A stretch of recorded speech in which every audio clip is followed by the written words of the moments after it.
that, could the guilty be afraid? Because I do not understand the evidence of the honorable member who is on the witness stand. But I want to ask her one or two questions. Yes, Chair. She said that the governor has severally referred to the nominated senators, the nominated MCAs, as nominated through the blankets. Does she have a clip or evidence to that effect? Yes or no? Right now, no, but if need All be, right, I can present it to this House, Honorable Chair. It is a no, for the record. She doesn't have it. Chair, we have that clip. But it is not presented as evidence in this particular sitting, Honorable Chair. And then, are you trying to incite the nominated members of this honorable House? I mean, that the governor says nominated members, whether of whatever House, are nominated through the blanket? I'm not trying to incite Honorable Senator, but severally she has said Are that. you engaging in what we call in the women's circles, PhD, pull her down? No, Honorable Senator. I have been in the movement, the women empowerment movement for close to 20 years today, and it was always about, my quest was always about building other women. It has always been said, out there, that women are their own enemies. Are you really trying to prove this, to have come and taken that stand today? No, Honorable Senator, I cannot do I have that. no further questions. Thank you. Thank you. Sifuna. Yeah, I had hoped that we would allow council to go first because that's the tradition we had established. But Since we are already there, I can proceed. you finish, then we shall give Yes, you an opportunity. I'm very happy, Mheshimiwa Makena, that you've said that you've been in the women movement for a very long time. And that basically makes me confident that you know all the things that have been said about women in leadership and the challenges that have been faced. I want you to tell me, is it the position that in fact women cannot exercise gender bias against their own fellow women? Is that the position of a gender movement or your position? Is it possible, given our own historical and cultural problems in various communities, is it possible for a woman to exercise bias against another woman because she's a woman? No, that would be wrong judgment. Is it possible? I don't think we've come of age as women movement really, and we are looking into issues, and never the gender can't. But you are aware in certain communities, in certain places, just Senator Tobiko has expressed it herself.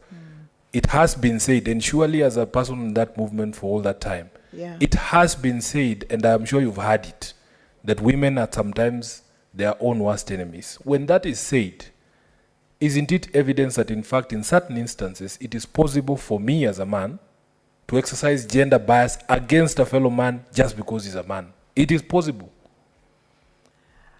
Honorable Chair, Honorable Senators.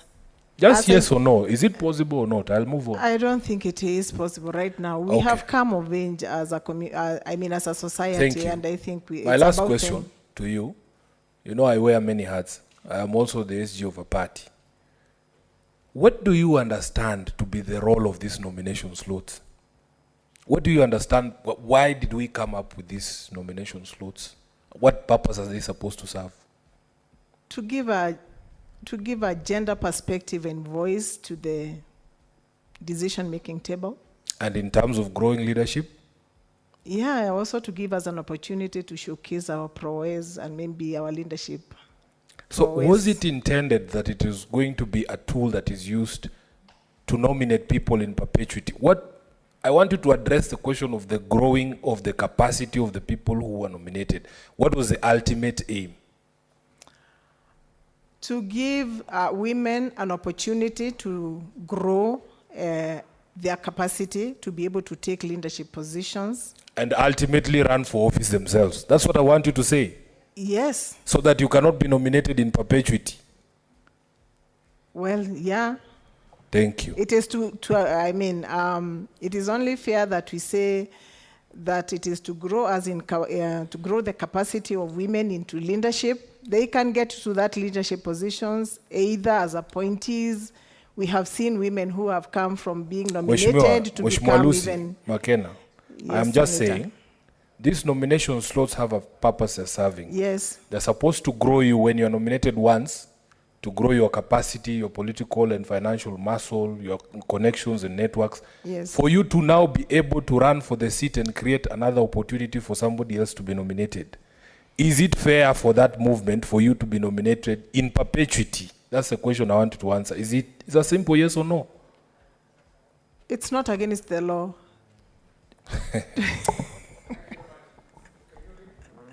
Thank you, Chair. Further to what Senator Sifuna is asking the Honorable Lucy. Honorable Lucy, I presume you're familiar with Article 27 of the Constitution that heavily deliberates on discrimination.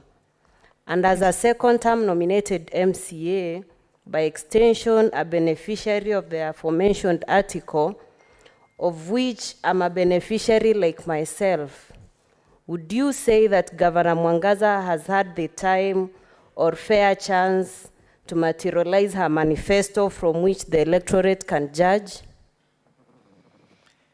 Yeah, I think there is no period unto which the provisions of law are suspended. And what we have been talking about since morning is the fact that there is some provisions of the law that have been not followed duly. And so there is no, again, an excuse to controversies, Honorable Senator, when somebody can be given time to make more mistakes, and just get away with it. So what we've been demonstrating here is the fact that like I first said, that the governor has not been able to use her soft skills of communication, of teamwork. That's the discussion. It has really nothing to do with her as a person or as the governor of Meru County government. It is about what has not happened and what has happened in excess. You made your point, Madam Thank you. McKenna. Thank you. Okay. Thank